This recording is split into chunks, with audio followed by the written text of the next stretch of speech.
स्वागत छ हजुरहरूलाई साइन्स एज च्यानलमा।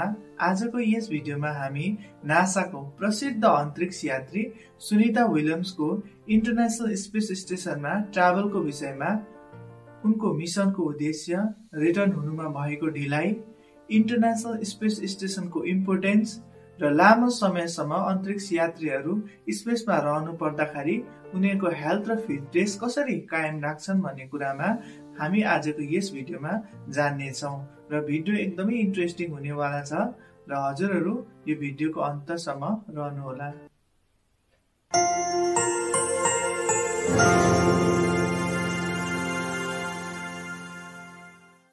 अब जानौं सुनिता विलियम्सको इन्टरनेशनल स्पेस स्टेशनमा ट्राभल र उनको मिसनको उद्देश्य।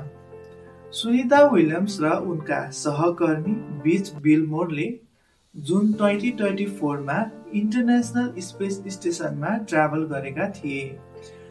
उनको मिसनको मुख्य उद्देश्य विभिन्न वैज्ञानिक अनुसन्धानहरू गर्नु, जसमा 150 भन्दा बढी एक्सपेरिमेन्टहरू समावेश थिए। अब जानौं फिर्तामा भएको ढिलाइ र समस्याहरू। सुनिता र बिचको मिसन 8 दिनको लागि प्लान गरिएको थियो, तर बोइङको स्टारलाइनर स्पेसक्राफ्टरमा टेक्निकल प्रब्लम्सहरूको कारणले गर्दा उनीहरूको रिटर्न लगभग 9 महिना ढिलो भयो। यस अवधिमा उनीहरूले आफ्नो मिसनलाई निरन्तरता दिए र पृथ्वीमा हुने प्रमुख घटनाहरूलाई अन्तरिक्षबाटै अवलोकन गरे। अतः स्पेस एक्सको क्रू 10 मिसनले नयाँ अन्तरिक्ष यात्रीहरूलाई इन्टरनेशनल स्पेस स्टेशनमा पठाएर उनीहरूको रिटर्न 18 मार्च 2025 मा गरायो।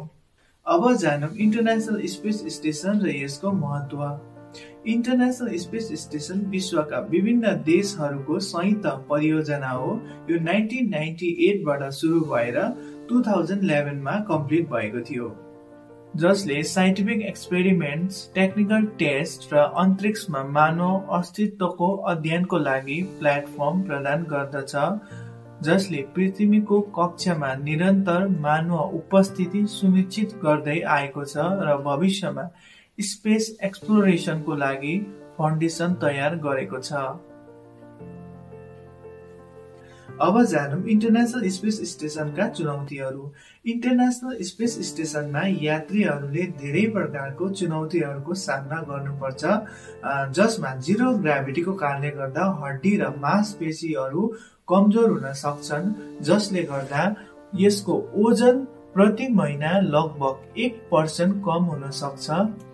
साथै स्पेसमा रेडिएसनको उच्च स्तर, लिमिटेड स्पेस र पृथ्वीबाट टाढा रहनुको मानसिक प्रभाव पनि चुनौतीपूर्वक हुन्छ। अब हामी जान्नेछौँ यदि अन्तरिक्ष यात्री लामो समयसम्म स्पेसमा रहनु पर्यो भने कसरी आफ्नो स्वास्थ्य र फिटनेसलाई कायम राख्छन्।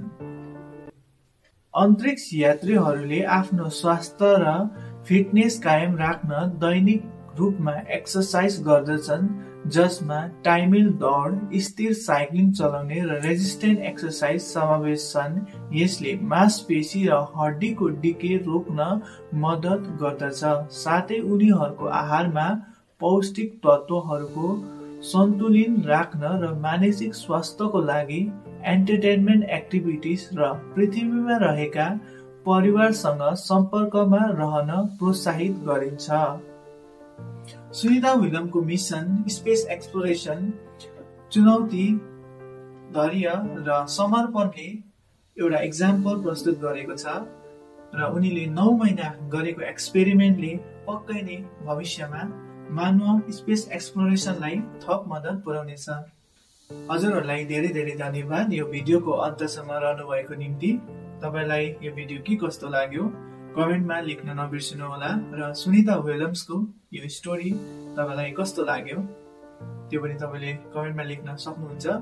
र यदि तपाई यो च्यानलमा नयाँ हुनुहुन्छ भने लाइक र सब्स्क्राइब गर्न नबिर्सनु होला र बेल आइकन दबाउनु होला, ताकि यस्तै इन्फर्मेटिभ भिडियो फेरि पनि हामी तपाईको अगाडि ल्याउनेछौँ। Thank you.